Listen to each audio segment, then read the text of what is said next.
बिस्मिल्लाहिर्रहमानिर्रहीम अस्सलाम वालेकुम। देखें, आज हमने पढ़ना है बेसिलस सीरीज़। ठीक है ना। बेसिलस सीरीज़ के बारे में हमने इंट्रोडक्टरी पढ़ा, उसका इंट्रोडक्शन पढ़ा। इंट्रोडक्शन के बाद हमने देखा इसका रिजर्वायर कौन सा है, करेक्टरिस्टिक्स ऑफ द ऑर्गेनिजम्स देखे।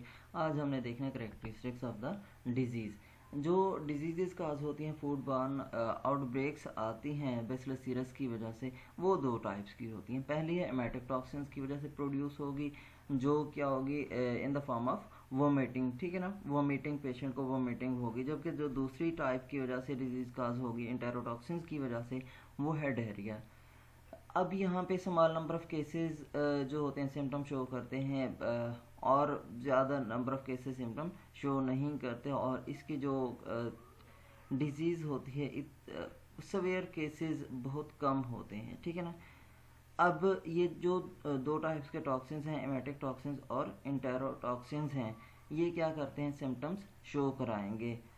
किस फॉर्म में, वोमिटिंग की फॉर्म में या डायरिया के फॉर्म में। जो एमेटिक टॉक्सिन्स हैं वो एसोसिएटेड हैं वोमिटिंग के साथ, और जो हमारे पास इंटेरोटॉक्सिन्स हैं वो एसोसिएटेड हैं डायरिया के साथ। अब यहाँ पे कुछ डिबेट इंटेरोटॉक्सिन्स के बारे में है कि क्या ये ऑलरेडी फूड के अंदर मौजूद होते हैं या ऑलरेडी फूड के अंदर प्रोड्यूस होते हैं या नहीं होते। कब प्रोड्यूस होंगे, जब बैक्टीरियल ग्रोथ हो रही होगी। बैक्टीरियल ग्रोथ के दौरान क्या कर रहे होंगे, ये बैक्टीरिया टॉक्सिन्स प्रोड्यूस हो रहे होंगे। आया कि ये जो इमेटिक टॉक्सिन्स हैं या इंटेरोटॉक्सिन्स हैं, ये क्या हैं, फूड के अंदर ऑलरेडी बन रहे हैं या नहीं बन रहे। तो लिटरेचर के रिव्यू से ये पता चला कि जो इनक्यूबेशन टाइम है वो 6 हार है। एवरेज जो है इसका हमारे पास बेसिलस सीरस का इनक्यूबेशन टाइम वो 12 हार है। ये बहुत लंबा ड्यूरेशन है। अब ये क्या है, इस लंबे ड्यूरेशन की वजह से डायरियल इलनेसेस क्या हो सकती हैं, काज हो सकती हैं बाय प्री फॉर्म्ड इंटेरोटॉक्सिन्स। ठीक है ना। और ठीक ना, मॉडल एक्सपेरिमेंट का मतलब है कि रैट मॉडल या रैबिट मॉडल उन्होंने यूज़ किया, एनिमल मॉडल यूज़ करके देखा कि आया कि इंटेरोटॉक्सिन्स क्या हैं, डिजीज़ काज करते हैं या नहीं काज करते। तो मॉडल एक्सपेरिमेंट से पता चला जो इंटेरोटॉक्सिन्स हैं वो इलियम, जो स्मॉल इंटेस्टाइन का पार्ट है, उससे उस तक पहुंचने से पहले पहले क्या हो जाते हैं, डिटॉक्सीफाई हो जाते हैं और वो सर्वाइव नहीं करते हैं। ताहम यहाँ पे इंटेरोटॉक्सिन्स के बारे में जो है वो कहा जाता है कि ये फूड के अंदर ऑलरेडी प्रोड्यूस हो सकते हैं, लेकिन जो नंबर है बेसिलस सीरस सेल्स की ऐसी फूड्स के अंदर इतना ज़्यादा होती हैं कि ठीक है ना, बहुत ज़्यादा, वो necessary for causing food poisoning से भी नंबर क्या होते हैं, बहुत ज़्यादा होते हैं। तो इस वजह से जो लार्ज पॉपुलेशन है बेसिलस सीरस की, ये क्या करती है, फूड को अनफिट फॉर ह्यूमन कंजम्पशन बना देती है। जो ऑर्गेनोलेप्टिक पैरामीटर्स होते हैं वो सारे के सारे डिस्टर्ब हो जाते हैं। मतलब उसकी स्मेल है, ऑर्डर है, टेस्ट है, ये सारा का सारा क्या हो चुका होगा, ख़राब हो चुका होगा। जब उसका टेस्ट ही ख़राब हो चुका होगा, स्मेल प्रोड्यूस कर रहा होगा, तो कंज्यूमर क्या करेगा, उसे ईट ही नहीं करेगा। जब कंज्यूमर ईट नहीं करेगा तो हमारा बेसिक कंसर्न क्या है, हेल्थ कंसर्न है। जब कंज्यूमर खाएगा नहीं तो उससे कोई बीमारी नहीं होगी। ठीक है ना। तो इसकी जब वो क्या करते हैं, इंटेरोटॉक्सिन प्रोड्यूस करते हैं, तब जो बैक्टीरियल सेल्स हैं वो इतना ज़्यादा होते हैं कि वो क्या कर चुके होते हैं, फूड को स्पॉइल कर चुके होते हैं। यहाँ पे कुछ फूड्स जिनके अंदर 10⁻⁷ बेसिलस सीरस ऑर्गेनिजम्स पर एमएल क्या हुए, अपेयर हुए। ठीक है ना। अब वो क्या थे, फूड को जिन्होंने ख़राब नहीं किया, मतलब इतना लिमिट 10⁻⁷ की लिमिट जो है फूड को ख़राब नहीं की। लेकिन कुछ रिसेंट रिपोर्ट्स ने शो किया है कि bacillus cereus food borne illnesses severe consequences की वजह से क्या हो सकती हैं, फैटल भी हो सकती हैं। अब आउटब्रेक नॉर्वे की जो है उसमें बताया गया है कि stew containing approximately 10⁻⁴ to 10⁻⁵ bacillus cereus organism per serving affected 7 people. ठीक है ना। अब जिसमें से 3 हॉस्पिटलाइज्ड हुए, और उनमें से एक जो था 3 हफ्ते तक क्या रहा है, हॉस्पिटल के अंदर एडमिट रहा है। नेक्स्ट जो हमारे पास है infective dose and susceptible population है। इन्फेक्टिव डोज क्या है कि किस लेवल पे जाके जो हमारे पास ये बैसिलस सीरस ऑर्गेनिजम्स हैं डिजीज़ काज करते हैं, और ये इंटेरोटॉक्सिन्स जो प्रोड्यूस कर रहे होंगे या हेमेटिक टॉक्सिन्स ये प्रोड्यूस कर रहे होंगे, वो किस लेवल पे जाके क्या कर रहे होंगे, सिम्टोमेटिक डिजीज़ काज कर रहे होंगे। अब जो फर्स्ट डायरियल आउटब्रेक है बैसिलस सीरस की वजह से ओस्लो के अंदर क्यों हुई, वेनिला सॉस की वजह से हुई, ठीक है ना। उससे क्या पता चलता है जो ठीक है ना, फर्स्ट डायरियल आउटब्रेक कहाँ से रिकॉग्नाइज हुई, बैसिलस सीरस की वजह से ओस्लो के अंदर। किस वजह से हुई, वेनिला सॉस की वजह से। अब जो एसोहॉग है इसने पॉजिटिव एजेंट को आइसोलेट किया, अलग किया, फिर इसको ग्रो करवाया 10⁻⁴ मल्टीप्लाइड बाय 10⁻⁴ ऑर्गेनिजम्स पर ml तक। फिर उसने ड्रिंक में से क्या किया, 200 ml जो कल्चर था उसको ड्रिंक किया। ड्रिंक करने के बाद इसको जो तकरीबन 13 घंटे के बाद एब्डोमिनल पेन हुआ और वाटरी डायरिया स्टार्ट हो गया। उसके बाद ये जो वाटरी डायरिया था जो 13 हार्स के बाद स्टार्ट हुआ, तकरीबन 8 घंटे तक रहा। अब जो सेल पॉपुलेशन है बैसिलस सीरस इंजेस्टेड वो तकरीबन क्या थी, 8 मल्टीप्लाइड बाय 10⁻⁸ थी। अब जो कौन सा बैसिलस सीरस थे वो 10⁻9 पर ग्राम थी, ठीक है ना। ये रिपोर्ट हुई कि ये क्या कर सकती है, आउटब्रेक्स ला सकती है, ये क्या है, फैटल डोज है। अब इसमें हमारे पास कुछ क्या थी, इंडिकेट कर रही थी कि ये जो हमारे पास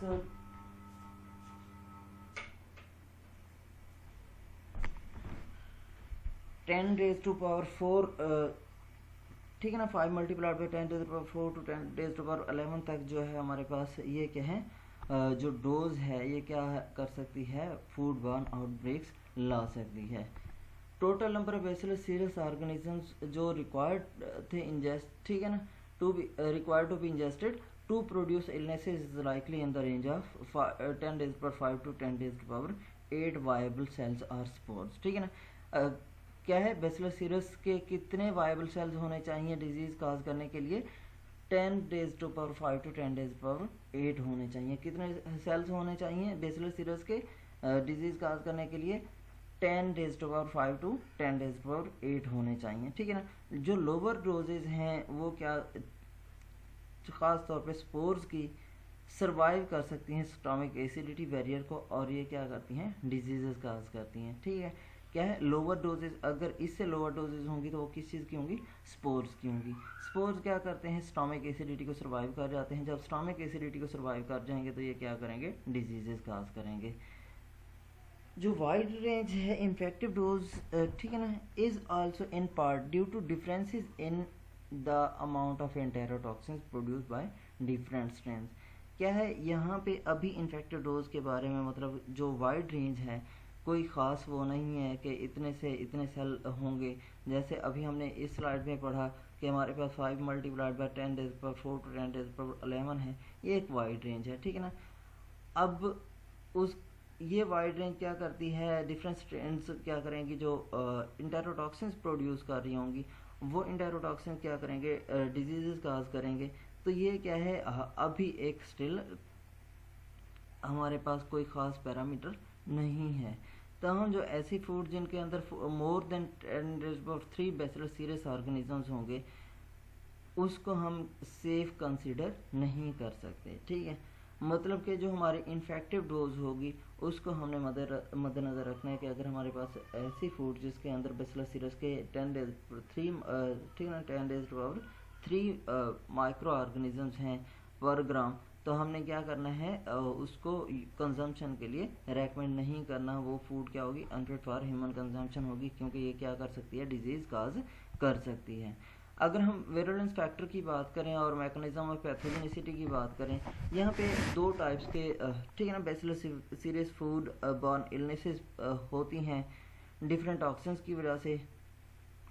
इमेटोटॉक्सिन क्या करते हैं, वोमिटिंग काज करते हैं, और ये आइसोलेट किए गए करेक्टराइज, जबकि जो डायरियल डिजीज़ है वो कहाँ से होती है, एंटेरोटॉक्सिन्स की वजह से होती है, ठीक है ना। विरुलेंस फैक्टर की अगर हम बात करें तो हमारे पास जो इमेटिक टॉक्सिन्स वो क्या करते हैं, वोमिटिंग काज करते हैं, जबकि इंडायरोटॉक्सिन्स वो क्या करते हैं, डायरिया काज करते हैं। अब इमेटिक टॉक्सिन्स क्या है, क्या करते हैं, काज एमिसिस। एमिसिस का मतलब क्या है, वोमिटिंग ओनली, ठीक है ना। ये क्या करते हैं, सिर्फ और सिर्फ इमेटिक टॉक्सिन्स वोमिटिंग काज करते हैं। Its structure was for many years a mystery. इसका स्ट्रक्चर क्या था, बहुत सालों तक मिस्ट्री रहा है। क्यों, क्योंकि जो डिटेक्शन सिस्टम था पहले वो कोई इतना ख़ास नहीं था, और प्राइमेट्स डिटेक्शन सिस्टम इन्वॉल्व किया जाता था, मतलब जो जानवर हैं उनसे इसको आइसोलेट किया जाता था। लेकिन डिस्कवरी जो ठीक है ना, टॉक्सिन्स की डिस्कवरी जो हुई उसको हम डिटेक्ट कर सकते हैं HEP2 सेल वैक्यूलेशन एक्टिविटी के साथ, ठीक है ना। इससे जो आइसोलेशन और स्ट्रक्चर डिटर्मिनेशन हुआ वो क्या हो गया, इजी हो गया। अगरचे हमारे पास यहाँ पे डाउट है कि जो इमेटिक टॉक्सिन्स हैं, ठीक है ना, vacuolating factor are the same constituent, ठीक है ना। इमेटिक टॉक्सिन्स और जो वैक्यूलेटिंग फैक्टर हैं ये सेम कॉन्स्टिट्यूएंट हैं, लेकिन कोई ख़ास इसके बारे में पैरामीटर नहीं है, ठीक है ना। Longer any doubt that they are identical, यहाँ पे इनके बारे में कोई डाउट नहीं है कि ये क्या है, आइडेंटिकल हैं। जो एमेटिक टॉक्सिन्स प्रोड्यूस हो रहे हैं उनको नाम दिया गया सीरियल्डी की, और ये एक रिंग स्ट्रक्चर पर मुश्तमिल होते हैं जिसके अंदर 3 रिपीट्स ऑफ 4 अमाइनो एसिड होते हैं, ठीक है ना, कि 4 अमाइनो एसिड्स के 3 रिपीट्स होते हैं।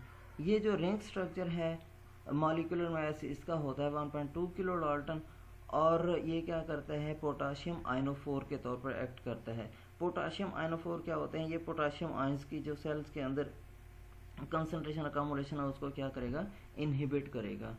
ये क्या करता है, इनहिबिशन ऑफ माइटोकॉन्ड्रियल एक्टिविटी करेगा।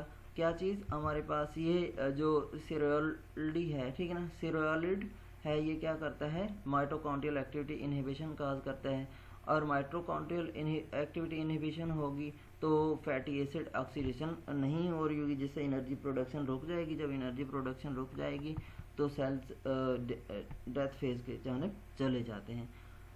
नॉन राइबोसोमल पेप्टाइड सिंथेटेज, ठीक है ना, जीन रिस्पॉन्सिबल होता है हमारे पास टॉक्सिन्स सीरियलिड के लिए प्रोडक्शन के लिए एमेटिक स्ट्रेन्स के अंदर, और ये जो जीन है ये लार्ज प्लाज्मिड्स के अंदर मौजूद होता है, ठीक है ना, लार्ज प्लाज्मिड्स पर मौजूद होता है। अब इनमें से कोई भी एमेटिक स्ट्रेन्स, ठीक है ना, करेक्टराइज नहीं हुआ, और ये ग्रो करता है 10 डेज पर बिलो 10 डिग्री सेंटीग्रेड, और जो इसकी डोजेज हैं 1 प्रोड्यूस HBl इंटेरोटॉक्सिन्स, ठीक है ना। ये क्या करती है, nor doses either 1 produce HBl enterotoxins, और इनकी कोई भी डोज क्या कर सकती है, HBl इंटेरोटॉक्सिन प्रोड्यूस नहीं कर सकती। जो ज़्यादा अमाउंट है इंटेरोटॉक्सिन्स की, एमेटिक टॉक्सिन्स की, वो प्रोड्यूस होती हैं 20 to 25 डिग्री सेंटीग्रेड पे, ठीक है ना। कौन सा टेम्परेचर एमेटिक टॉक्सिन प्रोड्यूस करने के लिए फेवरेबल है, 20 to 25 डिग्री सेंटीग्रेड है। For many years it was speculated that emetic toxins was of a lipid structure. क्या एमेटिक टॉक्सिन्स किस चीज़ के बने हुए हैं, लिपिड स्ट्रक्चर के बने हुए हैं, probably because of the hydrophobic nature of, ठीक है ना, सीरियलिड। अब क्या था, सीरियलिड की हाइड्रोफोबिक नेचर की वजह से इसे क्या समझा जाता था कि हमारे पास एमेटिक टॉक्सिन्स लिपिड के बने हुए हैं। It is associated with lipid environment and hence the reason for this believe, ठीक है ना। ये क्या है, लिपिड इन्वायरमेंट के साथ एसोसिएट था, और इसी वजह से ये समझा जाता था कि हमारे पास जो एमेटिक टॉक्सिन्स हैं वो लिपिड से मिलकर बने हुए हैं। Emetic toxin is resistant to heat, pH and proteolysis and is not antigenic, ठीक है ना। इंटेरोटॉक्सिन्स की अगर हम बात करें तो it is no apparent through cloning and sequencing studies that bacillus cereus produces at least 3 different proteins, ठीक है ना। क्या करता है बैसिलस सीरस, 3 डिफरेंट प्रोटीन्स बनाता है। अब इन प्रोटीन्स को हम क्या कहते हैं, इंटेरोटॉक्सिन्स कहते हैं। ये क्या करती हैं, enterotoxins fruit borne illnesses produce करती हैं। 2 of the enterotoxins are multi component, ठीक है ना, एंड स्ट्रक्चरली रिलेटेड। 2 क्या है, मल्टी कंपोनेंट है और एक दूसरे से मिलती जुलती हैं, जबकि जो थर्ड है cyto K is a single protein of 34 kilo dalton, ठीक है ना, इसका मैस है 34 kilo dalton. The three component hemolysin, ठीक है ना, hemolysin consist of 3 proteins B, L1 L and L2 with enterotoxin activity was the first to be fully characterized. This toxin also has dermonecrotic and vascular permeability activities. कौन सा toxin? जो इंटेरोटॉक्सिन है, ये क्या करता है? डर्मोनेक्रोटिक, ठीक है ना, स्किन की क्या करेगा? नेक्रोसिस करना शुरू कर देगा, स्किन के ऊपर जो सेल डेथ है वो काज करना शुरू कर देगा। और क्या है, इसकी वेस्कुलर परमिएबिलिटी एक्टिविटीज़ भी हैं। ये क्या करता है? फ्लूइड अकम्युलेट होना शुरू हो जाएगी लाइगेटेड रैबिट इलियल लोब्स के अंदर। कंक्लूडिंग रिमार्क्स अगर हम देखें, जो बेसिलस सीरस है नॉर्मल इनहेबिटेंट है सॉइल का, और इसको अक्सर आइसोलेट किया जाता है वैरायटी ऑफ फूड से, जिसमें हमारे पास वेजिटेबल हैं, डेयरी प्रोडक्ट्स हैं और मीट वगैरह शामिल हैं। ये क्या करता है? एमेटिक और diarrhoeal type of food associated illnesses cause करता है, जो क्या है डेवलप्ड कंट्रीज़ के अंदर बहुत अहमियत हासिल करती जा रही हैं ये डिजीज़। जो डायरियल टाइप ऑफ इलनेसेस है मोस्ट प्रिवेलेंट है इन द वेस्टर्न हेमिस्फीयर, जबकि जो एमेटिक टॉक्सिन्स है वो जापान के अंदर ज़्यादा है।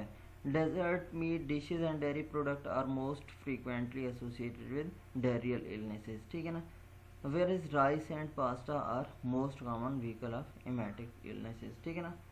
ये हमारे पास कुछ फूड्स बताई हुई हैं जो क्या करती हैं एमेटिक टॉक्सिन्स के साथ और डायरियल इलनेसेस के साथ एसोसिएटेड हैं। हमारे पास डेजर्ट्स हैं, मीट डिशेस हैं और डेयरी प्रोडक्ट्स किसके साथ? डायरियल इलनेसेस के साथ एसोसिएटेड हैं, जबकि हमारे पास राइस और pasta emetic toxins emetic illnesses के साथ एसोसिएटेड हैं। जो type B 3 types of Bacillus cereus enterotoxins involved in outbreak of foodborne illnesses have been identified। कितने टाइप्स enterotoxins की आइडेंटिफाई हो चुकी हैं? 3। 2 of these enterotoxins possesses 3 component and are related, ठीक है ना। इनमें से 2 क्या हैं? 3 कंपोनेंट प्रोमोशनल होती हैं और एक जैसी हैं, जबकि जो थर्ड है वो 1 कंपोनेंट प्रोटीन है। Death have been caused by emetic toxins and by a strain producing only ठीक है ना, साइटोटॉक्सिक के। अब some strains of Bacillus cereus group are able to grow at refrigeration temperature, कुछ क्या हैं रेफ्रिजरेशन टेम्परेचर पे भी ग्रो करती हैं, मतलब सैक्रो टॉलरेंट हैं। These variant raise concern regarding the safety of cooked refrigerated food with extended shelf life, ठीक है ना। तो जो इनकी एबिलिटी है कि ये क्या कर सकते हैं, लॉन्ग ड्यूरेशन को सर्वाइव कर सकते हैं, मतलब कि लो टेम्परेचर, बिल्कुल लो टेम्परेचर रेफ्रिजरेशन टेम्परेचर को सर्वाइव कर सकते हैं। इसकी वजह से क्या है, कंसर्न रेज हो रहे हैं कि जैसे जैसे वक्त गुजरता चला जाएगा, वक्त गुजरने के साथ साथ फूड के अंदर अगर वो रेफ्रिजरेटेड हैं तो इनकी जो मल्टीप्लिकेशन होती रहेगी और फूड को क्या बना देंगे, अनफिट फॉर ह्यूमन कंजम्पशन बना देंगे। यहाँ तक आप लोगों को कोई सवाल हो तो आप पूछ सकते हैं।